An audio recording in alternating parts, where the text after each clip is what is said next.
I've helped more people, more families, more groups of people move to the Twin Cities than just about anybody I think who exists, maybe ever. And one of the most common questions that we get, one of the most common comments on our YouTube channel are questions about the winter. Can I handle the winter? Is there anything I need to know about the winter? Yeah, there is. Let's get into it.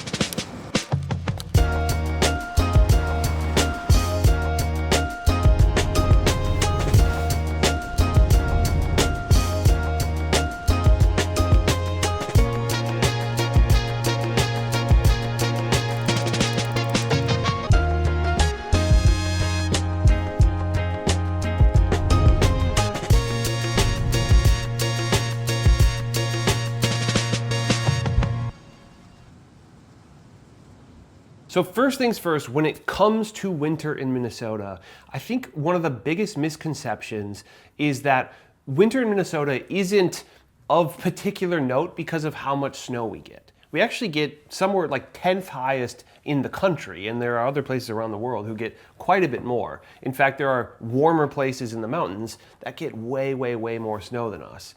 But it's the cold.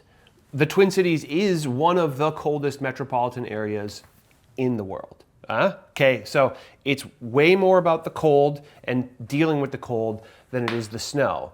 In my opinion, the snow is one of the luxuries of winter, generally. It's one of the things that you want out of winter. Because if it was just cold and there was no snow, I think a lot of people would be disappointed. I know I would, and I know that there's been a few years since I've lived here, which is my whole life, by the way, where there's been hardly any snow, and you long for it. You're like, well, if it's gonna be cold and dark because of the sun and the seasonality, then I at least want some snow. But let's back up a little bit. What you should expect is that winter in Minnesota typically starts sometime in November. There's been some snow in October. Several years, there'll be a little bit of snow in October, but it's kind of like a false, it's like, oh, it's not really winter yet, it's just snowing a little bit. It doesn't stick. You're gonna hear that all the time. If you live here, you're gonna hear this little bit of small talk, probably pretty often, which is that it's snowing a little bit earlier than anticipated, and somebody will say, yeah, but it's not gonna stick. What they mean by that is it's gonna snow today, and probably by tomorrow, it's not gonna be visible anywhere. It's basically just gonna melt and turn into more generic precipitation. There are a lot of places that I've been, that I know people, that have helped people come from, where that's normal. They're like, yeah, we get a lot of snow. Colorado comes to mind, Utah comes to mind, certainly the Valley and that stuff. But there's all sorts of places where they'll get a little bit of snow, but then in a couple days, there's no sign of that snow. When somebody says snow is going to stick in Minnesota, it means that it's going to snow, and that same snow is going to be here through the winter. But again, the snow, in my opinion, is your friend in the winter. The cold is really the thing that you're fighting most often. And so probably a normal winter day in Minnesota, the low temperature during the day is going to be somewhere around 10 degrees, and the high is going to be somewhere around 30 degrees. These are all Fahrenheit. I don't know Celsius, so I don't know, Google it. And I would say lows during the day, they're almost always at night. That's typically how it works. Every now and then the temperature does warm up at night, but typically the low is going to be at night after the sun is not there. And I would say that's typically going to be somewhere from maybe 0 to 20, right? There are outliers on both sides of these temperatures, but that's most common. You would not be surprised to see a single digit temperature in the winter, and it wouldn't really be noteworthy to have a single digit temperature at night. But when the temperatures get below 0, that is when it suddenly becomes, remarkable or worth remarking on anyway. There's a big dynamic at work between the cold temperature and the snow, and I think a lot of people don't necessarily understand it, which is that when it's really cold, it doesn't snow. It's too dry. Snow just won't happen when it's below 0. I'm sure there are exceptions to that rule, but it is very rare for snow to be happening below zero. Whereas in that 20 to 30 range, that's the sweet spot. That's when snow is most likely to occur. So then on the one hand, you get a little reprieve on the temperature, but on the other hand, you're getting a lot of snow. And likewise, there will be beautiful, crystal clear days in the winter. You wake up, you look outside, you go, oh, it looks awesome outside. And it's 0 degrees, or lower than that.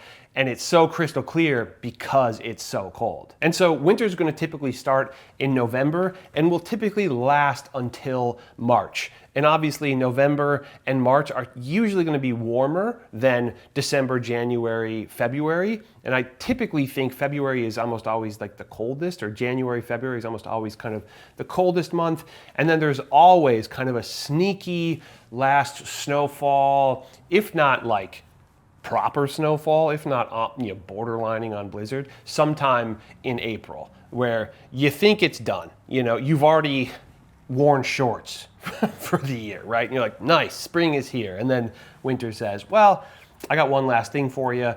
And once you expect it, once you say that's going to happen, then it doesn't surprise you, and it's I don't know, it's not devastating. It just is what it is. And real quick, before I continue too far, I'd just like to say that my name is Jesse Lynch, and I run the hardest working real estate team in the game. Shout out to the team right now working. It's the day before Christmas Eve Eve, if you will, and showings are happening, Zoom calls are happening with a bunch of people who, we are helping move here. And this channel is all about helping you, begin to find a place to call home here in the Twin Cities. So if that is something that appeals to you, then subscribe to the channel, click the little bell to get notified. I would appreciate it. The team would appreciate it. It helps the channel, and it helps other people like you who are looking for the same thing.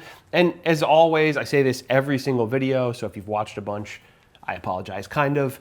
Reach out to us if you want to work with us, and we would love to help. You can go to our website, tothetwincities.com. We have a contact form there that you can fill out in about 30 seconds or less. So fill that out, we'll respond, and we'll get things going and get you headed in the right direction. I want to get back into Snowfall real quick. Again, I think snow generally is your friend in the winter. And one of the biggest reasons why is that it's winter. Minnesota doesn't have the longest days. We're pretty far north, so our daylight shrinks, right? And evening comes pretty darn early in Minnesota winters. As I'm shooting this, we're like 2 days past the shortest day, which is a relief. It's nice to know that, okay, every day is gonna get a little bit longer. But the beauty of the snow, other than just looking nice when it's snowing or looking cool, is that the sun reflects off the snow a lot. And so if you have snow cover on the ground, in general, the metro area, your yard, wherever you live in Minnesota, will be brighter, right? The light coming in the windows of your house into your car will be brighter. Sunglasses are a real thing in the winter because you can look over a field sometimes and it's just completely covered in snow. That is kind of a wild thing to experience. And the Twin Cities average somewhere between 35 and 70 inches of snow a year, which is again, way less than these mountainous areas who some of them are literally 200-inch plus snow. We don't see anything like that. But we do have snow most of the winter. Northern Minnesota sees a lot more snow and longer snow cover. They get earlier snow, and that snow lasts until later. Their lakes also freeze over quite a bit earlier and stay frozen quite a bit later. Real quick as a side note while I'm talking about frozen ice, this is just funny to me. Cass Lake Lions Club, which Cass Lake is like a town in northern Minnesota, they used to pull out this old car, it was a Ford Escort, pull it out onto the ice once the ice had frozen, and they would take bets on what day that was going to fall through the ice. So anyway, up north, it freezes earlier and lasts longer. And also in northern Minnesota, and I would say especially northwestern Minnesota, as you get closer to the Dakotas, the wind becomes kind of a different animal entirely. The wind in the Twin Cities is honestly not that big of a deal. For some reason, the street right out in front of our office is the windiest street in Minneapolis, I'm pretty sure. But in general, the wind here is not that crazy. As you get further west, just kind of closer to where it's flat, right? North Dakota is flatter than here. I think. And so the wind is way, way stronger up that way toward Moorhead and Fargo, North Dakota, and all that. And in general, the Twin Cities proper, Minneapolis and St. Paul proper, and maybe the first ring suburbs, but because of the concentration of infrastructure and humans, that part of the metro can feel warmer than the outskirts. In general, the further out in the metro you go, the more wind you're going to get, and typically the little bit colder it's going to feel. Obviously, unless you're going further south, then typically you'll see a ever so slight change in terms of warmth. But yeah, don't expect that living in Lakeville, 30 minutes south of the metro, is going to be like a warmer climate. I don't think you would really notice it. Then there's this idea of lake effect snow. We have a ton of lakes in Minnesota, in the Twin Cities in particular. There's a lake to the west of the Twin Cities, Lake Minnetonka, that is massive. And it can affect weather to some degree. It can buffer certain, weather patterns and sort of like change it a little bit because it's big, but it's nothing compared to like the Great Lakes, right? So the idea of lake effect snow. A lot of the cities to the east of the Great Lakes, like parts of Michigan, parts of Ohio, parts of New York, Buffalo, New York, Erie, Pennsylvania, things like that. Those are to the east of the Great Lakes. Those see a tremendous amount of snow because the snow is sort of like created off of the lake. Not a meteorologist, don't totally know, but that's more or less how it works. And you will see some of that lake effect on like the northwest side or the western side of the likes of Lake Superior, which is where Duluth, Minnesota is. And you can go up the northern shore of Lake Superior and head all the way to Canada if you want. But that north shore of Lake Superior can also see some lake effect snow, but it tends to be in the other direction of the lakes than where those sit. And don't get me wrong, every now and then, those areas like Duluth in particular will have a pretty unbelievable snowfall. But really the wind coming off the lake and just how cold Lake Superior is can kind of keep Duluth cooler longer. In fact, it keeps Duluth, Two Harbors, Grand Marais, it keeps that whole North Shore like way cooler than if you go inland or you head west from Lake Superior by an hour, just because it's always there. It is a huge body of water and it is cold. And speaking of cold winds, wind chill is an idea that you're going to become familiar with if you're not already, which is basically that, a thermometer might show a temperature that's 10 degrees, right? Pretty recently, there was a day where it was 15 degrees, but the wind was really blowing, and what then that does is it changes what people will either call the feels like temperature. That's more like the meteorologist, the news, whatever, the Weather Channel, will call that a feels like temperature. And speaking of wind, you're going to become familiar with this concept of wind chill if you're not already. I'm sure most people know the idea of like a feels like temperature if you watch like the Weather Channel or the weather in general. But in Minnesota, the wind chill is a much bigger player in the feels like temperature than, I think a lot of other places. And the humidity might, you might think of that with a feels like temperature, but really the thing that people are thinking about more here is the wind chill. Just the other day, there was a 15-degree day per the thermometer with pretty big winds. I think it was like 30-mile-an-hour winds, which I know is not that crazy compared to some places, but 30-mile-an-hour winds with that cold of a day, it made it feel like it was like -8 degrees. And that is a huge difference. 15 degrees outside with a coat on is a very different feeling than -8 degrees outside with a coat on. And you will see wind chill temperatures, -20, -40 is getting pretty intense. I think in my lifetime, I've seen a couple -50. That's a little, honestly, that's like more like Alaska, Antarctica kind of stuff. But that does happen, and it is really, really brutal. And sometimes it's kind of gnarly enough that they'll generally advise that people don't drive, right? It doesn't mean that the roads are closed. They're just saying like, yeah, probably don't go driving if you don't have to. Because if your car stops working, it stops running, stops heating, you're gonna get pretty cold pretty quick. And speaking of that, to plug a video I just released on this channel, we did a video called Essentials to Survive Minnesota Winter. And then we also did another video called luxury upgrades to living in Minnesota in the winter. I think those will be good companions to this video in what is ultimately we're trying to do is like a series about winter in Minnesota. So wind chills are a real thing and they are pretty brutal. Snowstorms are a real thing, but they don't happen as often as I think a lot of people think they would. We might get a little bit of snow, randomly throughout, but typically what's going to happen is you're going to have snowstorms, right? Which sound a little gnarlier than they are, I think, because snow looks generally quite peaceful. It's quiet. I don't know, but it builds up a lot, right? And so a snowstorm, you're going to get several of them throughout the winter, but again, it's not like it's like snowing constantly all winter. And sometimes a snowstorm can drop an inch or a foot, sometimes even more than a foot in a single day, in a single 12-hour period sometimes. And that just becomes kind of a lot to deal with, right? And that's really kind of where the storm comes in, is like the accumulation. It's not that violent of an event, right? It's just a lot of snow. It's a lot to deal with.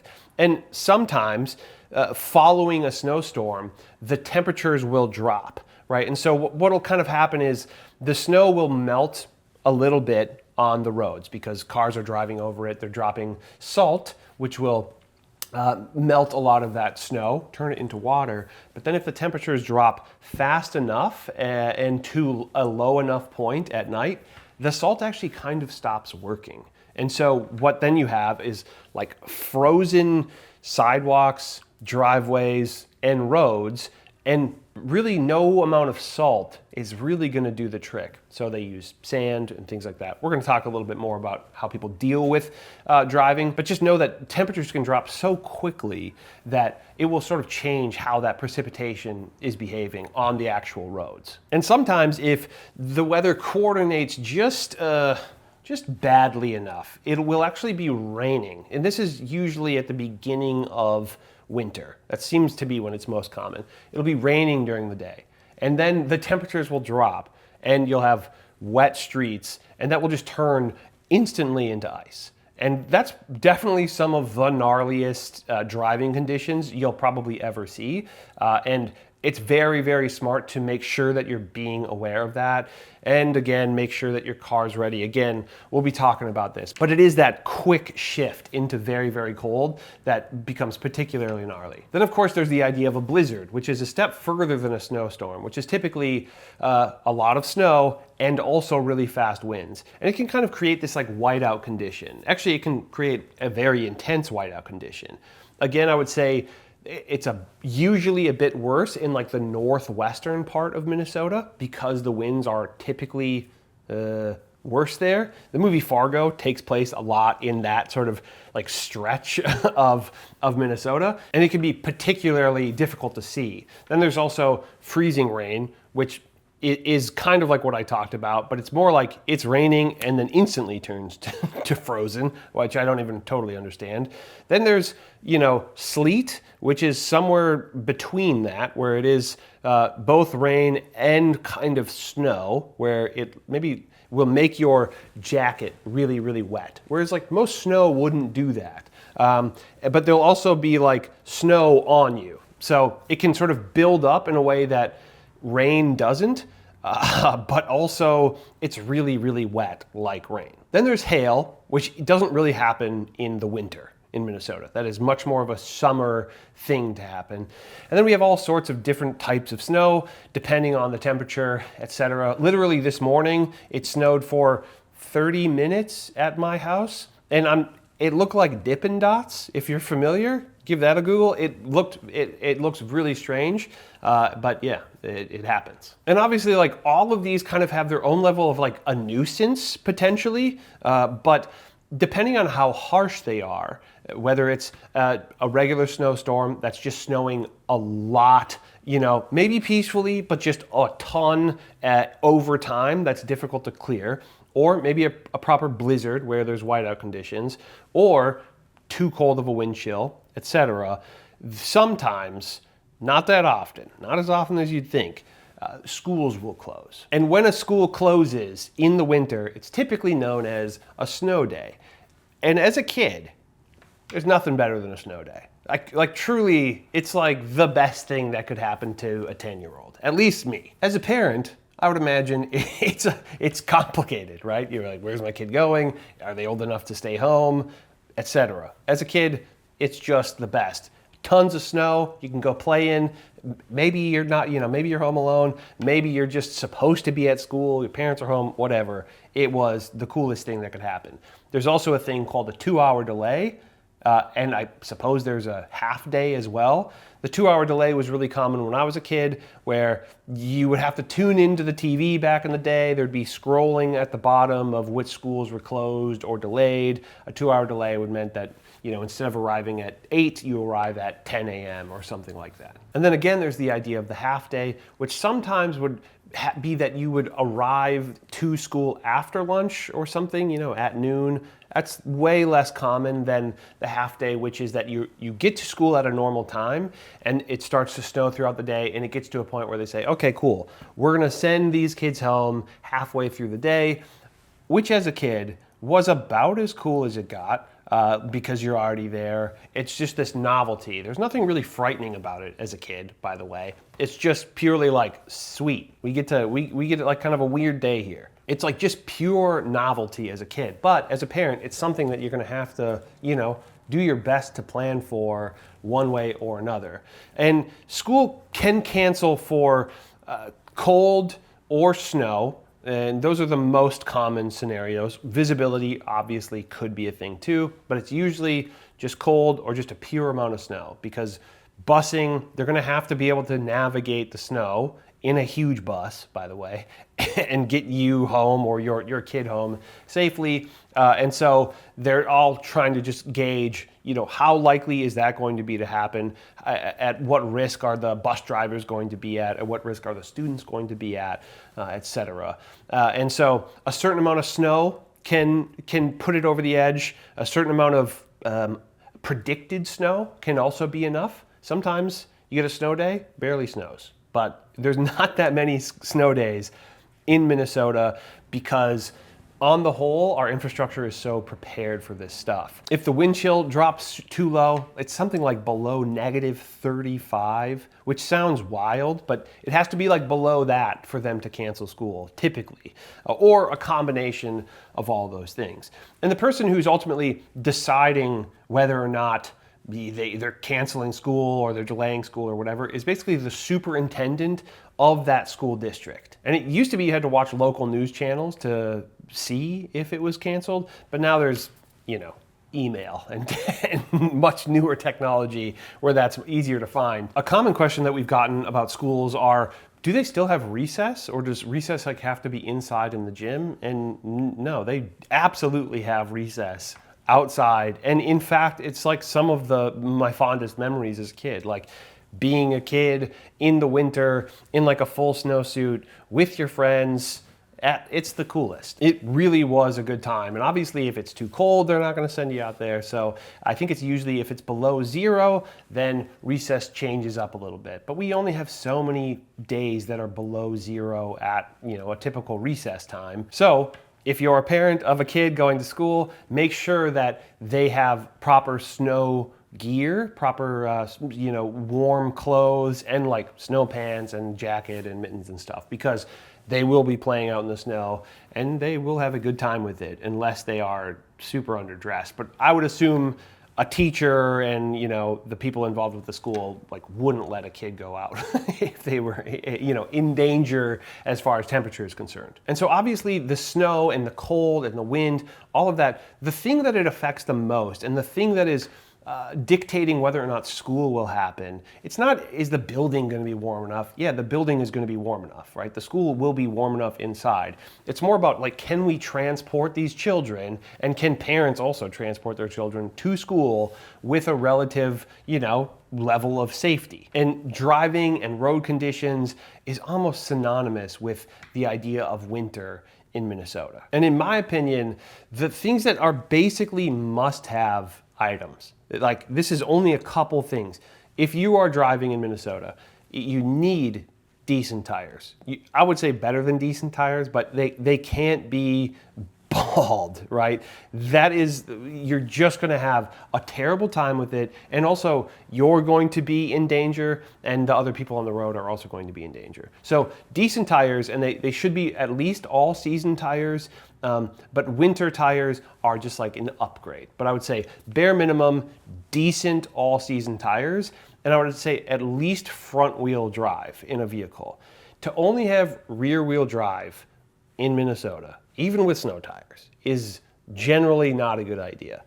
Those cars struggle like crazy, and most people don't even drive them, right? Because first of all, it's either like a sports car these days, or like a random two-wheel drive pickup truck, or like an old like classic car that's rear-wheel drive. But just know that they do not do a good job in the winter, and you will find out pretty quickly that they really, really struggle. In fact, I learned how to spin donuts in a rear-wheel drive car because it's so easy to do. It's so easy to break traction in one of those, and it's way harder to do in a front-wheel drive car. Not telling you how. And then the final thing, which seems painfully obvious to me, but I've seen people do it. I've done it in a pinch, which is you need a heater in the car. And you need defrost also. So you need a heater that's blowing warm air into the cabin and can blow warm air onto the windshield. Like again, tires, decent tires, at least front wheel drive and a heater. And you can get around.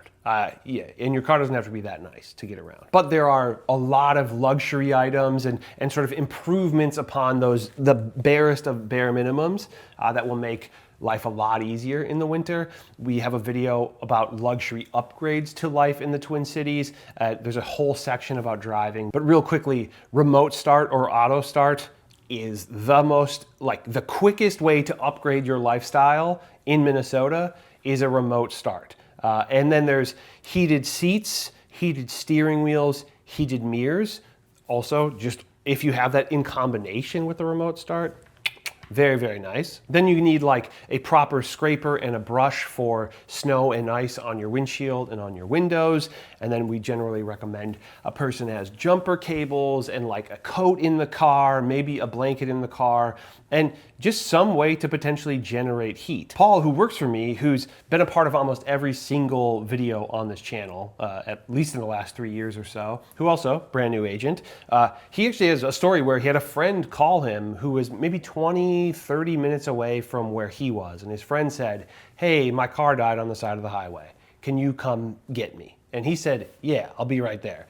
He swung by to get gas, had like a gas can, swung by to get gas, went to get him. And by the time he arrived at that car, his friend was probably dangerously cold. No, not even probably. He was dangerously cold because if your car breaks down, it's not running, the heat's not working. So if you don't have a way to keep yourself warm, it is quick. It is very, very quick that happens, especially if you're anywhere somewhat rural. So having some sort of emergency warmth is a very, very good idea, because just remember, if the car stops running, so too does your heat. And you might think, well, I'll just call a tow truck. But there's a lot of days where the tow trucks are super, super busy, because the coldest days and the snowiest days are when all of the tow truck drivers are out. And so there are sometimes a pretty sizable delay for a tow truck driver to get to you. So be prepared. And in general, be prepared to drive in the winter.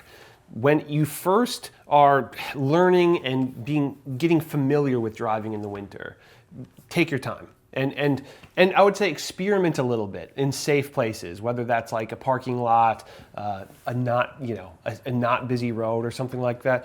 You have to get familiar with how a car behaves and reacts to snow and ice. There is just a finesse to it that you need to figure out, right? And you have to learn how every car reacts to it as well. I've had different cars and they all drive so completely differently. Some give you this great sense of confidence of like, oh, this is gonna be no problem. Others, you go, okay, it's gonna be a little bit dicey. There was actually 1 year where my only vehicle was a motorcycle. A crappy motorcycle. I think it was a Kawasaki GS 750. You can Google that. Not sweet, had a windjammer, not cool, at all, like one of the least cool motorcycles ever. I had to spray starter fluid into the carburetor and take the seat off every single time I started it in the winter. And I drove that in 0-degree weather to work a couple days. Would not recommend this. This is a terrible idea, but it was all I had. And in general, when you're driving not a motorcycle, a four-wheel vehicle, you gotta drive slower.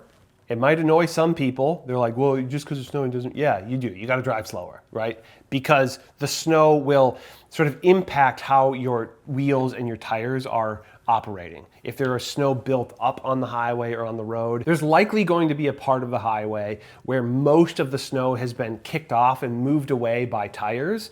And it's the closest thing to, asphalt that exists. And sometimes there's like proper asphalt there. But then usually what that means is in the middle of that lane or off to the sides, there's going to be some snow that has not been moved, or even a bigger kind of pile of snow because the rest of it's been kicked off onto it. And so this is typically going to be happening like while a snowstorm is happening or while snow is actively falling. If you kind of venture into the deeper part of the snow, it will sort of grab your tires and it'll kind of send you off course a little bit. And it can be pretty scary. It can kind of like really like, okay, I'm paying attention now if that happens. In really bad snowstorms, it's not uncommon that there will be a 3-lane highway and people are only driving on one of the lanes because there's the nice kind of like tire tracks. There's like that nice asphalt showing in that one lane and all of the others are snowed over. And so if you don't have like a sweet 4-wheel drive vehicle, you're way, way safer being on that one lane than in those others. Unless you're going slow, then it's probably okay. And I mentioned that you need front-wheel drive and decent tires and heat, and there's all these other luxury upgrades. One of those luxury upgrades, for sure, is like an all-wheel drive or a 4-wheel drive vehicle. That's really gonna make winter driving much, much easier to navigate because that's what they're intended for, right? Like they really just give you a lot more stability because there's, more wheels involved in sort of the direction that you're going. So you just have a bit more of a fighting chance with 4-wheel drive than you do with front-wheel drive. And again, no rear-wheel drive. Just don't do it. And this is a random thought that just came to mind, but an interesting phenomenon that happens in particularly snowy weather and a particularly snowy day is that your tire will kick up snow into the wheel wells of your car, right? So if this is your wheel, you have the wheel well, the snow will kick up into that and it will create these like glaciers, it's like little tiny bits of like ice and kind of like packed down snow in that wheel well.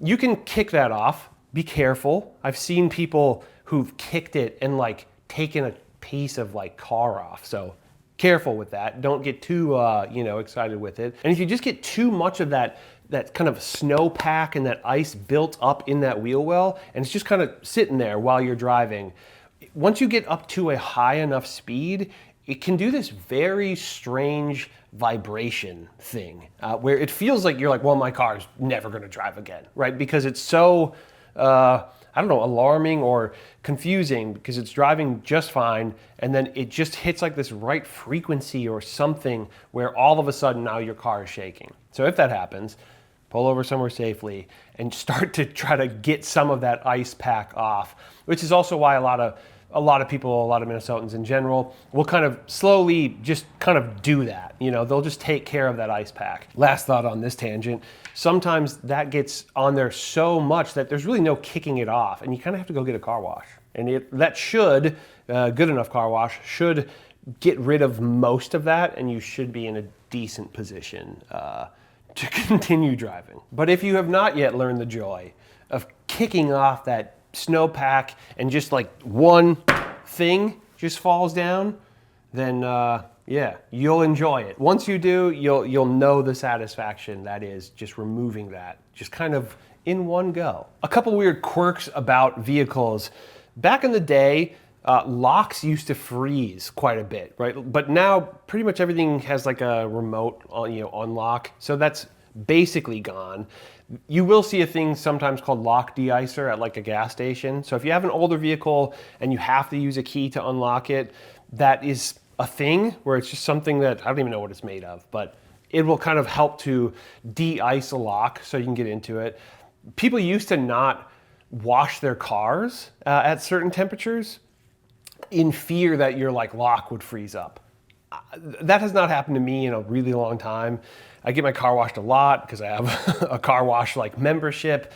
So yeah, I don't think that that's like really a modern day concern, but just know that if it happens once, okay, well now you know that it might be happening often on your vehicle because it might have like a weird quirk to it.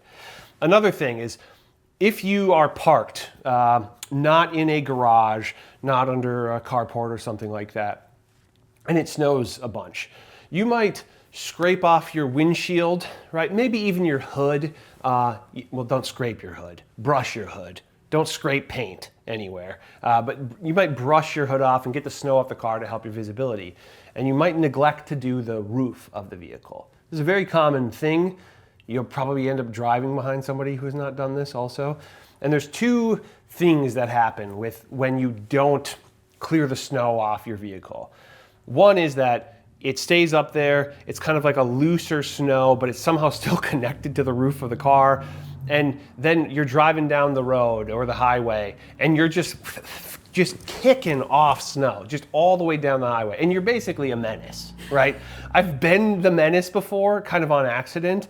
And I've become, I don't know, just more sensitive to, not wanting to be that guy. And then the other thing, which people don't really, it'll catch you by surprise if this ever happens to you.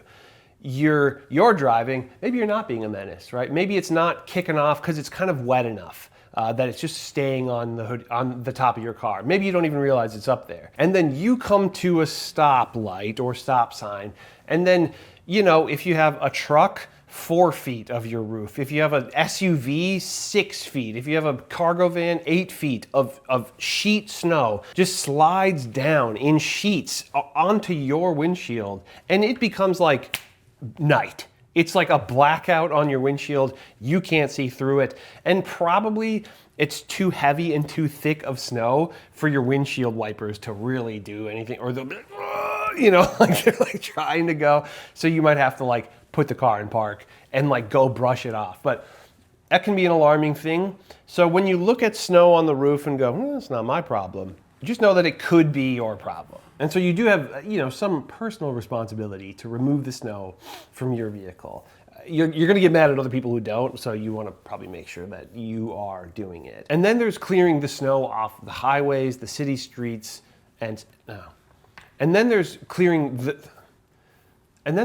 snow off the highways and the city streets, which is where the artists at MnDOT come into play. MnDOT stands for Minnesota Department of Transportation, and when I say that these guys crush it at snow removal, I mean that it's unbelievable sometimes. It can be like watching a beautifully choreographed ballet. Maybe let's say like a great football play, right? Something where you're just like, whoa, how do these guys do this? It's really, really something else. And kind of all jokes aside, the level at which MnDOT can operate and the speed at which they can clear a highway, like the entire highway system and like the main roads for a major city, a major metropolitan area, is pretty unbelievable. You hear about, as Minnesotans, we can't help but hearing about, these cities in the southern parts of the country who get like 2 inches of snow and they have to like shut down the highways. That literally feels like alien to us. It's like, what? What do you mean? Like you don't have snowplows? You don't have salt? Like it really doesn't even register as a possibility because of how effective MnDOT is at that stuff. And there are a few things just more satisfying than being either on a highway, crossing paths with, or being behind like 4 or 5 proper snowplow trucks who are somehow coordinated. I'm sure they planned ahead of time, but they've coordinated to have them staggered, where the truck in the far left lane is kicking snow over to the lane to the right of it, who's kicking snow over to the truck to the right of it, and so forth until all of the snow in the far left lane, the center lane, is kicked all the way over to the curb. And it's like immediate. The whole highway just is cleared right there. It's honestly, it's a crazy thing to see. You won't always see that. Sometimes it's just one, hero just holding it down in the fast lane, just clearing that whole thing. And that's also, pretty cool. And then everybody just typically will follow behind them. Don't follow too close to a plow or a salt truck. More on that later. Probably don't pass in what's called the wake of the snow plow. The wake being, the plow is here pushing snow off to the side. If you pass too close to that wake, that's a lot of snow. They're moving a lot of snow. So don't do that, okay? Be safe about that stuff. If you're in a hurry, you might have to wait. And like I said, we use salt on the roads here. I know there's a lot of places around the country that use salt. There are some places that are too cold to actually use salt too effectively. We are not in that realm.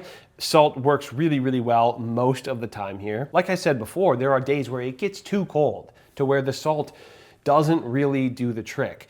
Those are very few and far between. But just be aware that that can be a thing that happens. And you can also get, salt for your own personal driveway and sidewalk, etc. I generally recommend pet safe salt, even if you don't have pets, because your neighbors probably do. When it comes to traction, again, tires are huge. Pretty much nobody's using like spike tires. That's like, hey, we're not on we're not at a frozen lake here. And also, we don't use chains in Minnesota. I think they're illegal to use here. I could be wrong about that. I know there are parts of the country where chains are very, very common, mountainous areas in particular.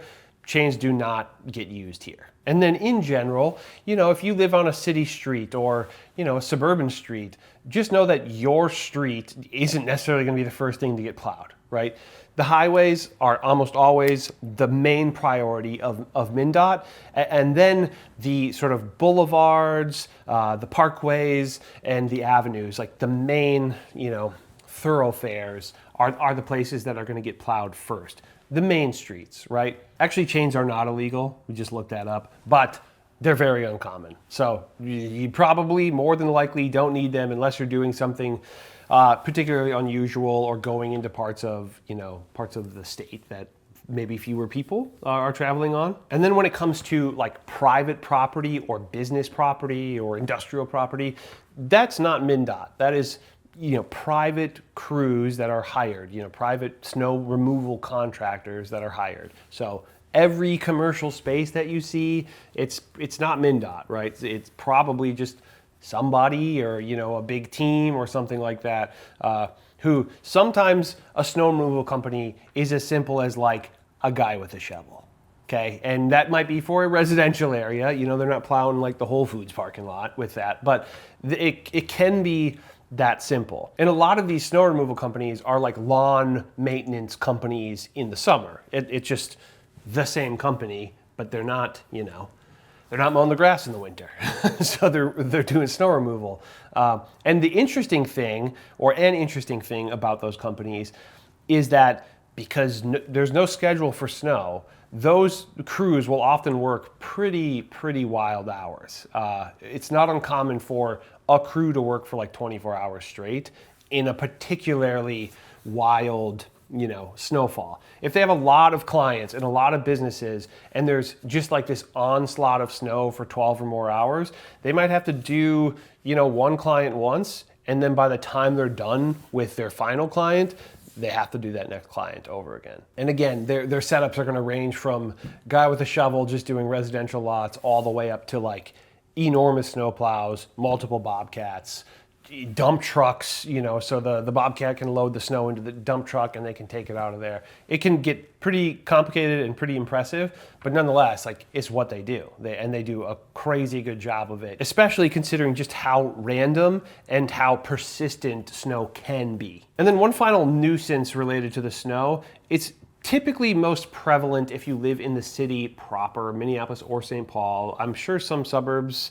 this happens, but mostly the city, which is something called a snow emergency. And the snow emergency maybe sounds scary. It's not really that scary. It's just annoying, honestly, as like a resident, but it's also a complete necessity for these metropolitan areas. The easiest way to know if a snow emergency is happening is with like text alerts. And Both Minneapolis and St. Paul will do text alerts, so you'll just get a text, that's like, hey, a snow emergency has been declared.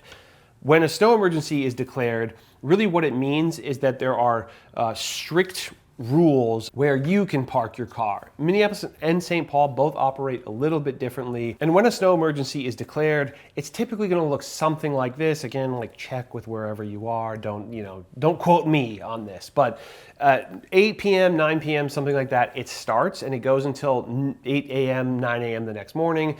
And on that day, on day one, you can't park on snow emergency routes. And all of those routes are going to be marked, typically.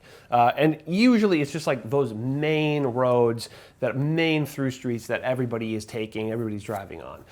So no parking there. Then day two happens and you can't park on the even side of non-snow emergency routes. And then day three happens and you can't park on the odd side of snow emergency routes. If you're wondering what the even side and odd side are, just look at an address and it'll tell you. This is most annoying usually as it pertains to if you have to park on the street where you live. If you have a garage, it's not really that big of a deal. If you have off-street parking, again, not really that big of a deal. But plenty of places in the cities, you don't, right? And you're parking on the street.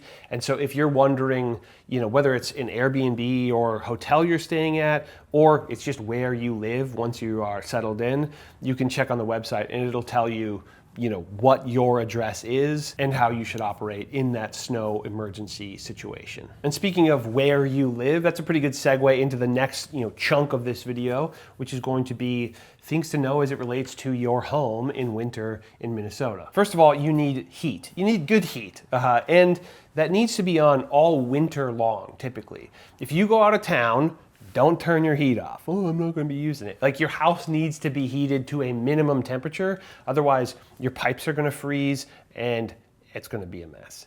So avoid that. Keep your heat on. And if you ever, let's say you own a house and you're only here part of the year, having some sort of alarm, a temperature alarm connected to Wi-Fi, a smart thermostat connected to Wi-Fi, where you can see if your temperature is dipping below 50 degrees or something like that.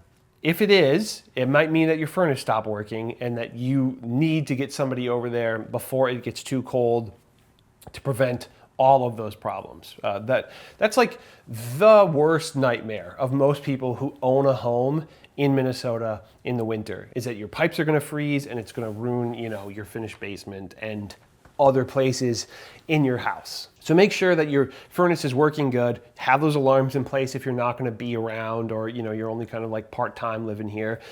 And then just if you're living here, get them serviced. Typically, it's recommended that you get it serviced every year before the winter, so not in the middle of the winter when things start to go wrong. Get it looked at, make sure things are kind of operating correctly. And there are different kinds of heat in Minnesota, and they all kind of have different pros and cons to them. The worst, in my opinion, the least useful heat in Minnesota mostly is going to be an electric heat. There are electric baseboard panels. That's probably more familiar to people from the South, because that's pretty common to have those in a place where maybe it dips down to like 50 degrees at night. Just something to kind of take the edge off. But it gets too cold for that here, and that becomes a very inefficient source of heat. You'll see houses that have a hybrid, right, where it's that and something else, and that's better than just electric, but in general, electric, not ideal in Minnesota.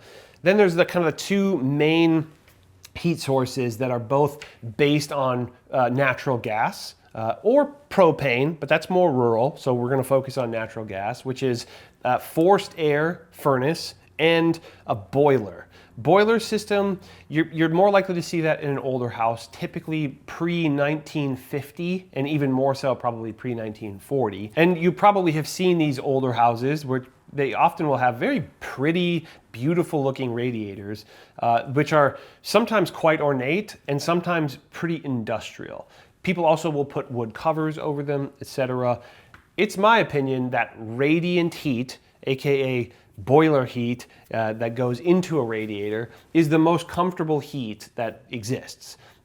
For one, it's generally very quiet Unless there's a problem with your radiator and your supplies, then they might do like a knocking thing because they're moving in the walls or whatever.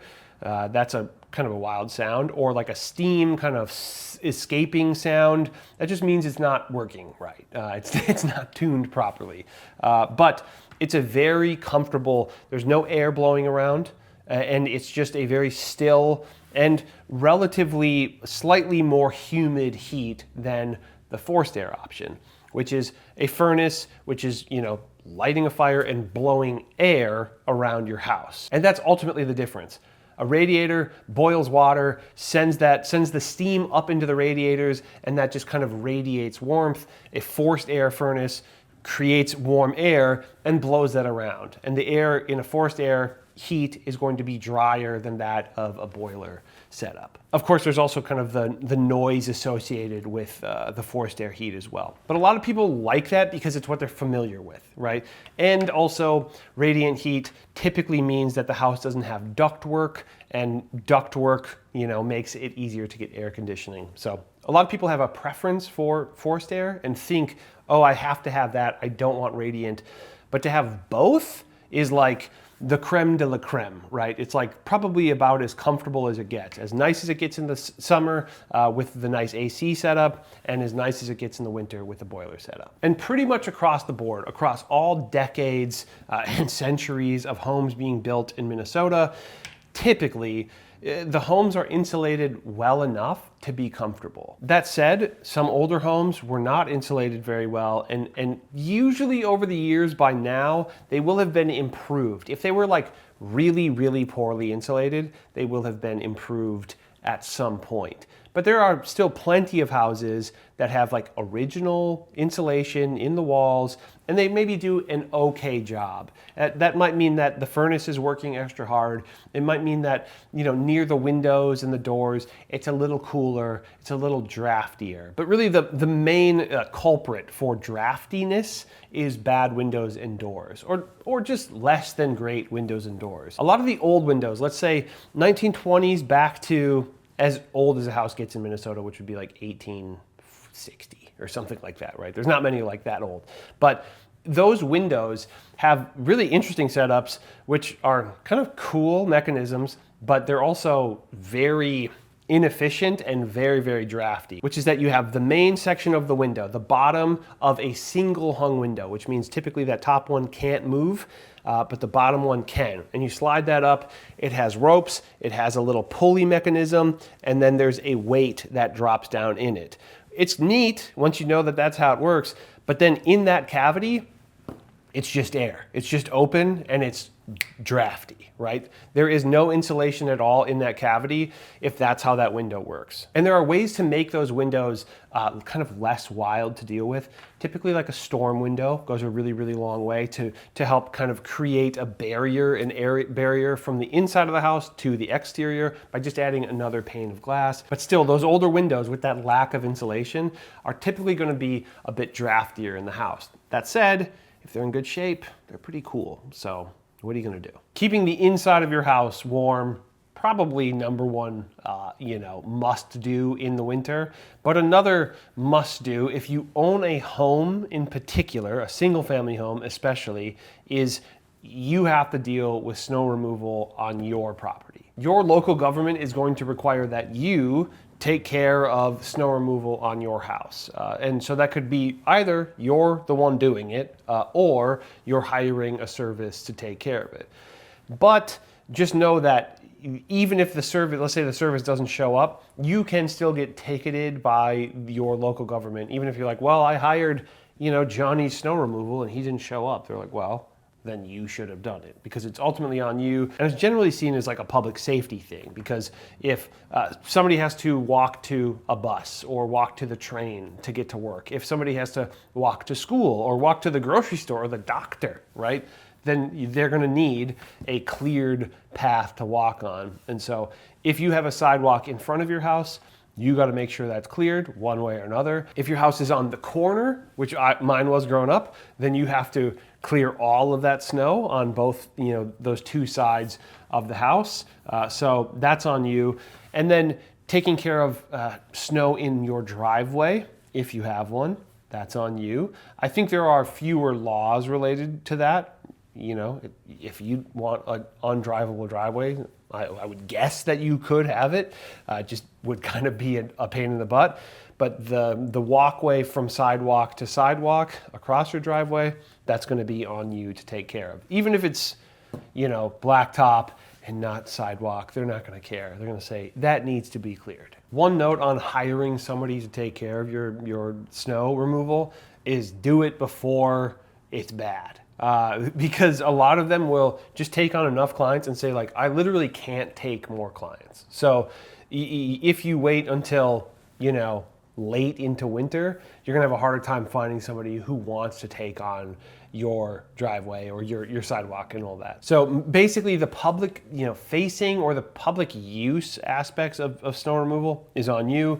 If you have a detached garage in your backyard because you live in the city and there's a sidewalk between the two, I mean, you're not gonna get a ticket for not shoveling that, but it's gonna be annoying. So you're gonna wanna make sure that you're taking care of that. So you're gonna need a shovel, number one. That's bare minimum, a good shovel. We actually did a giveaway on the video that we did the other day. There's a shovel called the Snow Plow. It's not really a snow plow, but it's the Snow Plow. You can get them at Ace Hardware. They're pretty sweet because they're big enough that they're kind of fast. They're tall enough, so if you're at all tall, you don't have to like bend over too horrendously.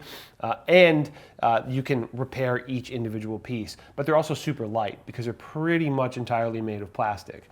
Growing up, we used to have mixtures of, you know, plastic shovels and then like the wood and metal shovels, which, you know, if you wanted to feel cool, you would use that, you know, like tough, but it is way more work. Those are so heavy. And the snow itself can get super, super heavy. So while the metal blade is nice of getting the snow nice and like down to the concrete, it's definitely way more work. And if you really want to reduce the amount of work that you have to do, but you don't want to hire somebody, get a snowblower, get a good snowblower. You could definitely spend $1,000 to $2,000 on like a pretty sweet, you know, walk behind snowblower, maybe more if you're feeling crazy, but I think in that window, you'll get something that will do a very, very good job in Minnesota. You wanna make sure that it's like wide enough and heavy enough that for one, you don't have to do like 1,000 passes of your driveway, but then also it's heavy enough that it will just kind of push through the heavy snow and can also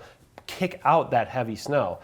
Just don't underestimate how wet and heavy the snow can get in Minnesota. One step above that is if you have like a really large driveway or something like that, would be like a four-wheeler with like a plow on it. It's pretty cool, pretty fun. Or you know, a small Jeep with a plow or a pickup truck with a plow.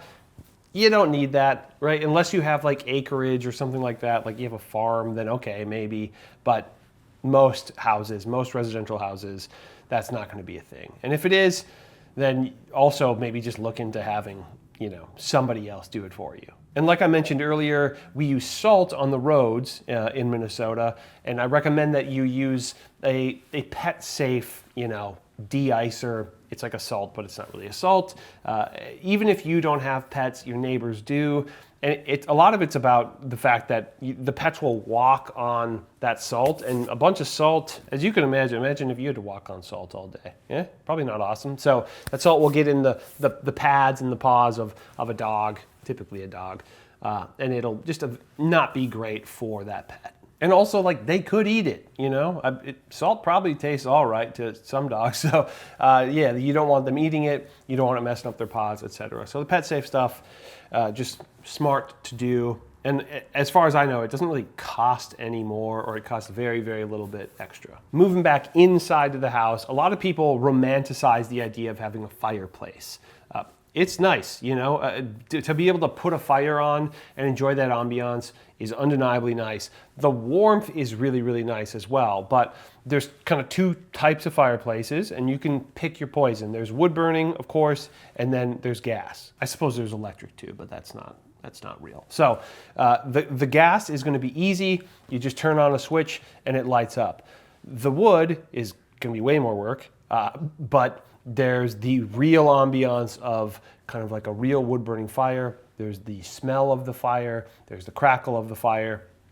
Those things are pretty cool. That said, no matter if you have gas or wood burning, make sure that you're getting that chimney inspected before you're using it.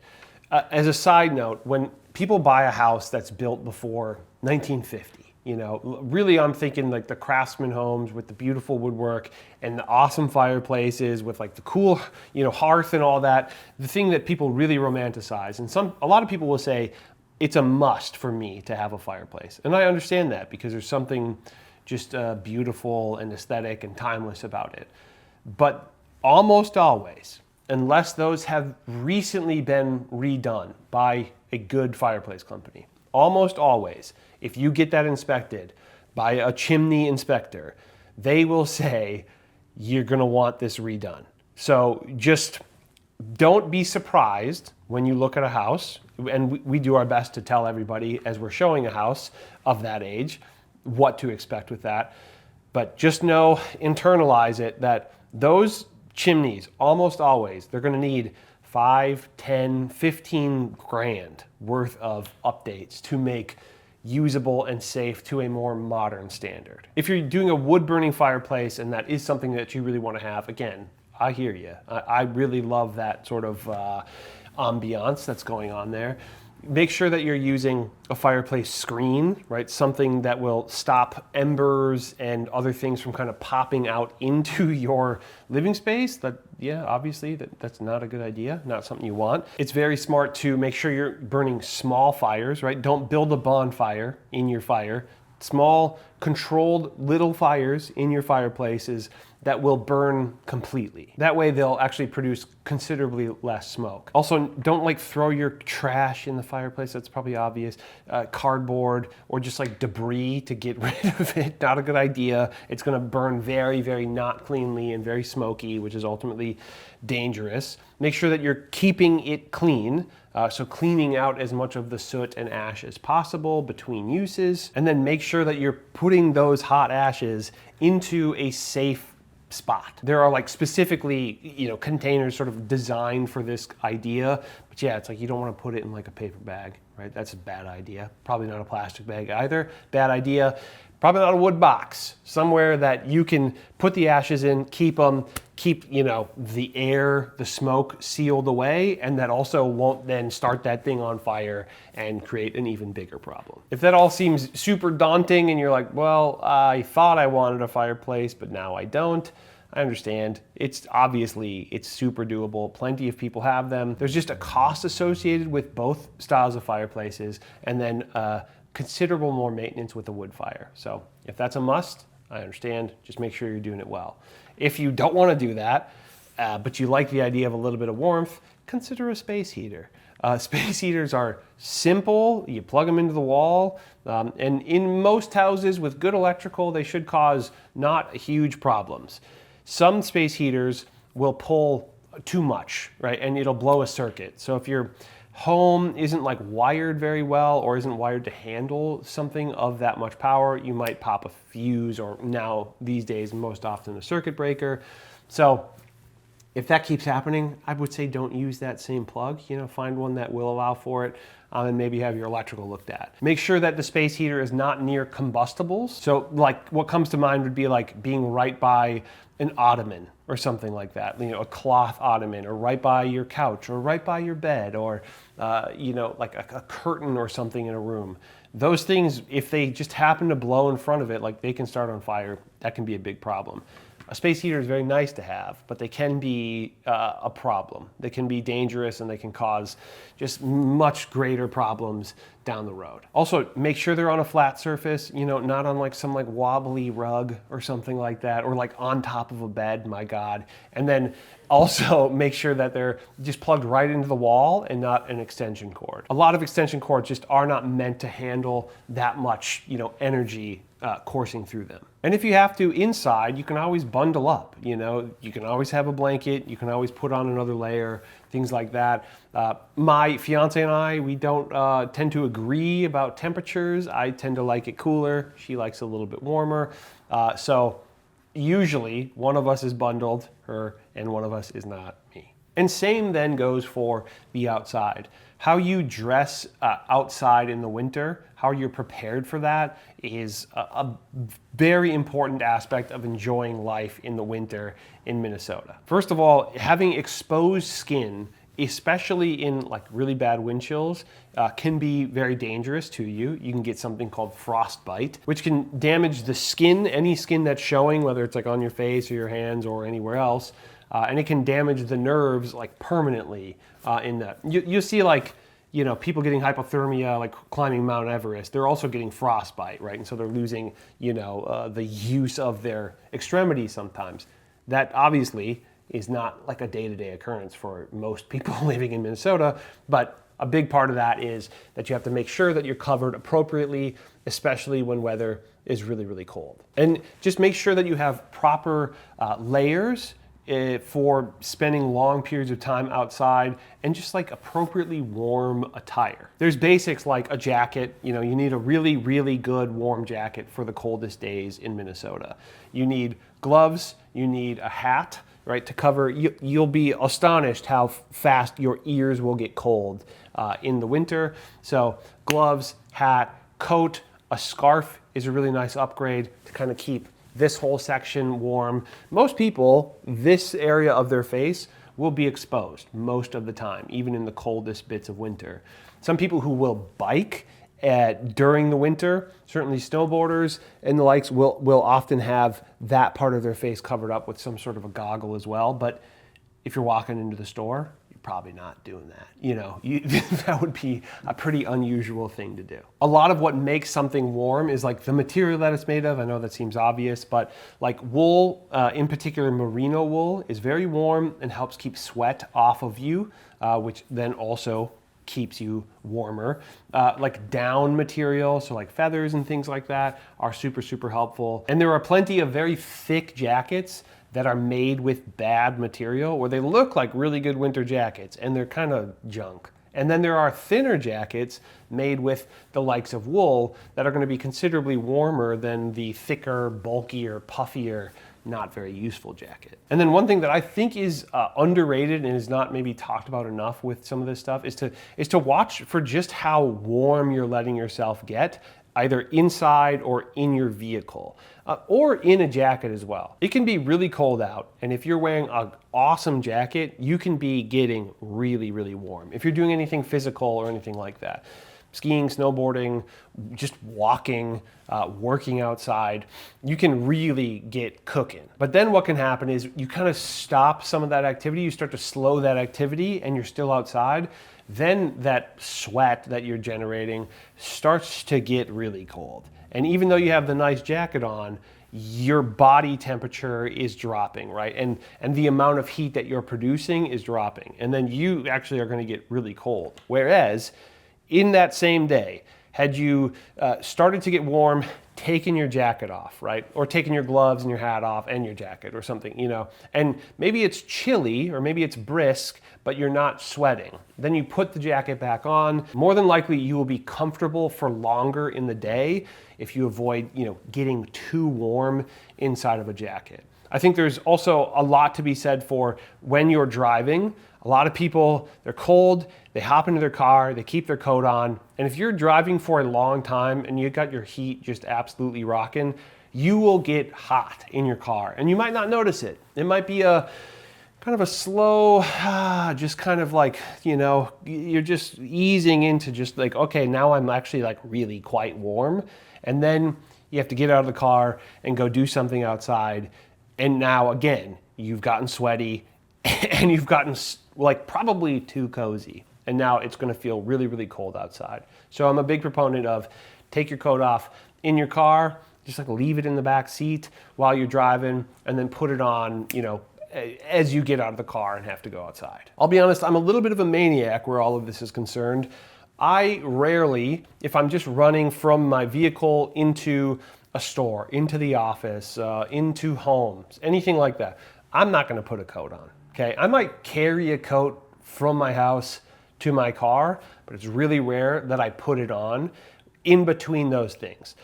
I have figured out how long I can be outside for different temperatures, and when would be a good time to put that coat on, and how long I can walk, without those things. And I'm a pretty big proponent of you doing your own research, if you want to call it that, to figure out like what you're comfortable with as far as that's concerned. Because we do heat the indoors very nicely here. So if you went to the mall and you parked in the parking ramp, is that too long for you to be outside? Also, will your coat be too cold when you get outside? But that's just me. I hate having to like carry my coat around like some warm place. So I would rather be chilly on the way in, get inside nice and toasty, chilly on the way out, all good. That said, most people who have lived here their whole lives don't really agree with me on that, but I don't know. I have a theory that it's good for you. Also, if you have the remote start, especially with an app on your phone, where if you were in, let's say, the Mall of America, enormous mall, you could start it 10 minutes before you get out to your car, that will take a lot of the doubt out of like, well, how long am I going to be cold? If you have to get out to a freezing cold car, that's going to be colder, right? And that's going to kind of be a different calculation that you're going to have to run. But so having a vehicle with remote start, especially one that can be started from a long way away, will be helpful to do that. It's kind of like a luxury at that point that then you can afford. But not everybody has that, and I understand that. And some people have to take public transportation. But some people don't have the remote start or vehicle, and I understand that. And some people choose to, or ultimately are using public transportation. And public transportation in Minnesota it's running pretty much all the time. A complete stop or like cancellation of buses or trains is extremely unusual. And our public transportation in the Twin Cities, more or less, is called Metro Transit. I'm not going to get into the nuances of that. And Metro Transit is pretty reliable with a few things to consider. They're reliable in the way that like your bus or train will eventually show up. But in the winter, in a snowstorm, or in somewhere where traffic has been made like really bad because of like a winter accident or something like that, then your bus times, your timetables become a little bit less reliable. Potentially a lot less reliable. So in the winter, expect delays on all that stuff. Or, plan to go the previous bus from maybe what you normally would do if you're arriving somewhere is really, really important. I would say typically the train is going to be more consistent and it's going to see fewer delays typically than the buses. Obviously, a train doesn't really deal with traffic in the same way that a bus does, but trains have their own delays as well. Buses are much more likely, obviously, than a train to have detours. You're not really detouring a train. But the buses are way more likely to say, hey, this stop that you normally go to and get picked up at, we're not using that stop today because it's on a side street or too small of a street. And like we mentioned earlier, the main streets get priority, right? They get priority from the plow services. And so if they're thinking like, hey, we know that won't get plowed in time, we're going to switch that over there because they don't want the buses getting, stopped. They don't want the buses getting stuck in the snow. So they're going to keep them on the more plowed, ready to go streets. You can also get like rider alerts for Metro Transit through text or email. So if you're using public transportation, just make sure that you are prepared to receive those alerts one way or another. And then last thought on public transportation is if you are using it to commute to a job, just make sure that they know you're using public transportation. In my experience, I'm sure there's exceptions to this, but in my experience, most employers are sympathetic to the fact that, yeah, public transportation is going to add a level of, chaos to arrival times. That said, I think if you use it as an excuse too many times, it's probably not going to go very well. They're probably going to say, well, we'll get on an earlier one next time. And then finally in this video, I just want to talk about the fact that while a lot of this is being prepared for winter, right? And this makes it seem like it's a lot of work. It's not necessarily that much work. It doesn't really dictate too much of your day-to-day life, in my opinion. And honestly, life in Minnesota in the winter continues to go on. We don't just wait, you know, we don't hibernate. Some people do, but most people are just continuing to get after it and continuing to have a very full, rich, and fun life full of a lot of different things to do. I actually got a comment on my Why I Live in Minnesota video, and the commenter said, like, you know, hey, I like this video, but one thing you didn't mention is that, like, there's so many awesome things to do in the winter, which I would agree, so I'm kind of covering that here. It very much is in the Minnesotan spirit to just embrace winter.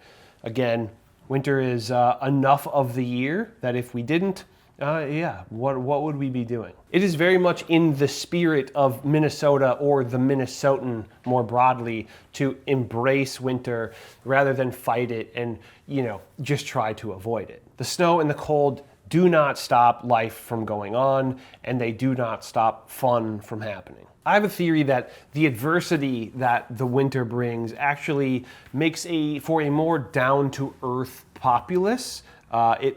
Basically, we're humbled pretty often by the winter, right? You kind of realize, like, oh yeah, I would be screwed if it wasn't for other humans, right, who have done all sorts of things like create furnaces and insulation and clothing, right? You realize that, like, this is a thing, this life is a thing that we get to enjoy in this weather because we have a society of people who contribute, and et cetera, et cetera. Winter can be beautiful, it can be brutal and harsh, but the harshness makes the cozy in the winter just that much more cozy. It also makes the spring that much more full of life, just an explosion of life, because everything's been a little bit pent up over the winter, and all of a sudden your freedom of movement just opens wide up, and there's a level of gratitude that you will see in spring that I think is pretty rare. And keep in mind, people, cultures, societies have been living in cold weather for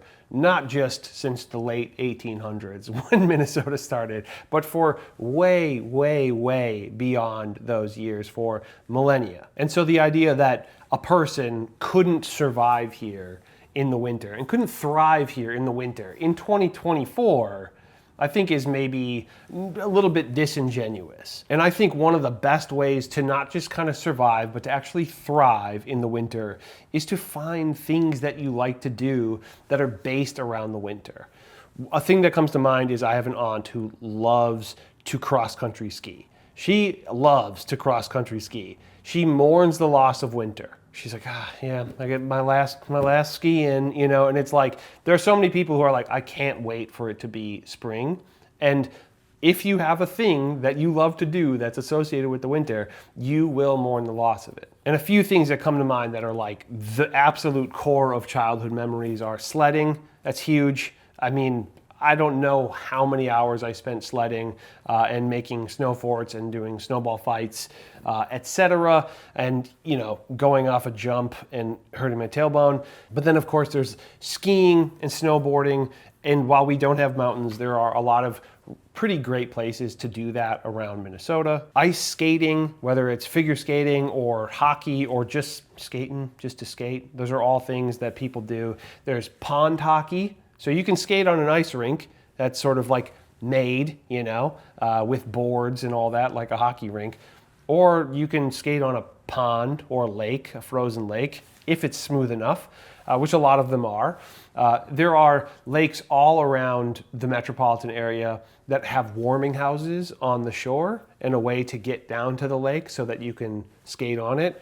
It's truly like quintessential Minnesotan thing to do. We are known as the state of hockey, and hockey is very much a way of life. It's very much ingrained in like the school age children as well, that one might go ice skating, right? And one might play hockey. Then there are things that are maybe a little bit less ubiquitous, a little bit less common, but still things that people do in the winter. One would be like ice boating, which is basically when you have like a boat that has skates on it and a sail. Pretty crazy. People will like race those as well.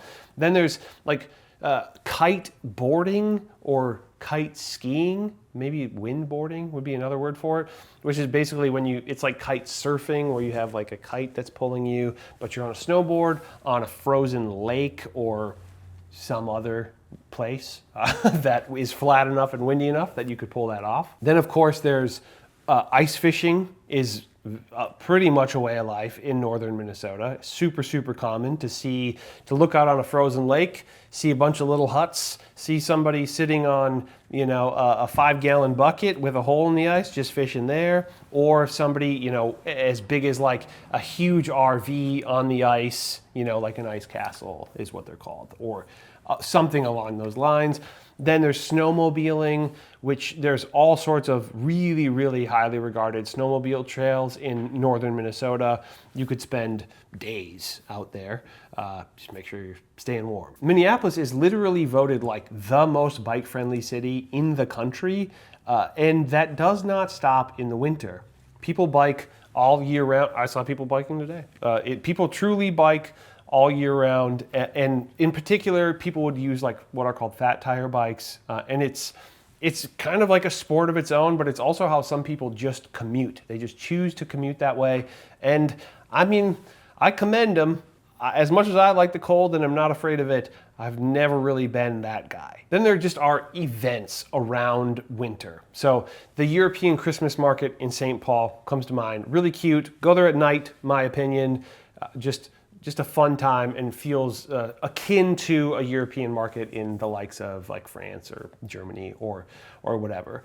There's something called the Holidazzle Festival. This has been around for forever, and it's a parade as well as, I don't know, other elements of the festival, very much celebrating winter. And as far as I know, it's been around, it's been a thing for decades. There's a St. Paul Winter Carnival that's been around for forever as well, and every single year seems to come up. Then there are the ice castles in like St. Paul, Falcon Heights area.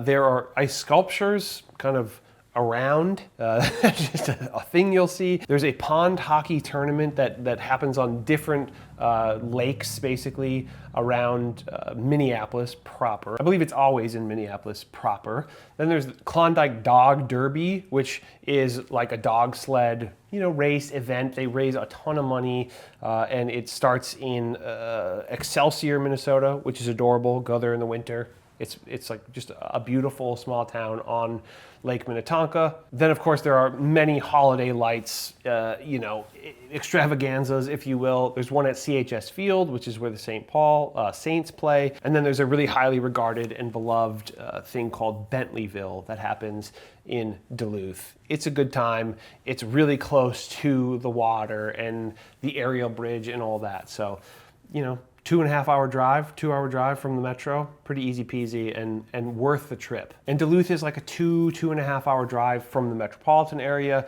Bentleyville itself is free. They charge $10 for parking, hot chocolate, cookies, lights. It's a good time. Make sure you're bundled up. If you have any doubts or questions about what exactly does bundling up for winter in Minnesota mean, check out our video for essentials to survive winter in Minnesota. And I'll see you in the next video. Thanks for watching. Bye.